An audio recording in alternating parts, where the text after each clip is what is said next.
করার সাথে সাথেই একদম সুন্দরবনের মতো একটা ফিল্ড রয়েছে, ঠিক ওরকমই একটা ফুড ট্রেল এখানে করে দেওয়া রয়েছে, যেটা দিয়ে আপনি গেলে সামনে একটা সুন্দর ব্রিজ পাবেন। আর আপনার দুসার ধরে দেখতে পারবেন অসংখ্য শ্বাসমূলযুক্ত গাছ রয়েছে এখানে, গোলপাতার গাছ, কেওড়া গাছ এবং বিভিন্ন ধরনের গাছ রয়েছে আসলে।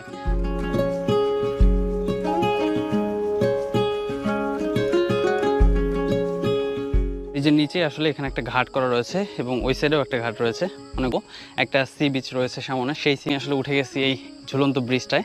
এটা কাঠের পাটাতন দেওয়া আর আসলে কেবল দিয়ে ঝুলানো এই ব্রিজটা, চমৎকার কিন্তু সুন্দর এই জায়গাটা দেখুন। আর এদিক দিয়ে একটা ক্যানেল গেছে এবং এই সাইডেও একটা ক্যানেল গেছে, অসম্ভব সুন্দর, একদম সুন্দরবনের একটা ফিল আপনি কিন্তু এই বরগুনার হরম গভীরে চলে যাওয়া যায়। গেলে একটা ওয়াচ টাওয়ার রয়েছে, সেখানেও যাওয়া যায়, তো রয়েছে সেখানে যাব। এখন যেহেতু অনেকটা কমে গেছে দেখুন এই খালটার মধ্যে, আর এই পানি কমে যাওয়ার ফলে ছোট ছোট যে গর্তগুলো রয়েছে এই গর্তগুলো থেকে লাল কাঁকড়া বেরিয়েছে দেখুন, ওই যে দেখতে পাচ্ছেন আমার সামনে ছোট ছোট ছোট ছোট লাল কাঁকড়া রয়েছে এখানে, অসম্ভব সুন্দর লাগতেছে। চারপাশটা মনে হয় একদম লাল হয়ে আছে, চমৎকার। কিন্তু এই সাইডেও রয়েছে কিছু লাল কাঁকড়া, চমৎকার সুন্দর লাগতেছে।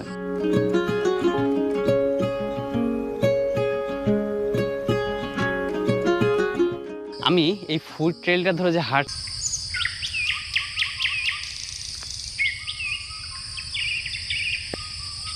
এই ফুড ট্রেলটা ধরে শুরু হবে, কারণ দেখুন জায়গাগুলো কিরকম মানে ভেঙে গেছে, একদম শ্যাওলা পড়ে রয়েছে, একদম পুরো একটা ভৌতিক ফিল আসবে আপনার ভিতরে। কারণ এই জায়গাটা একদমই নির্জন, আপনার পায়ের আওয়াজ ছাড়া আর, কারণ আপনি এখানে একাই হাঁটছেন, সো আপনার পায়ের শব্দ ছাড়া অন্য কোনো শব্দ তৈরি হওয়ার কথা না। তো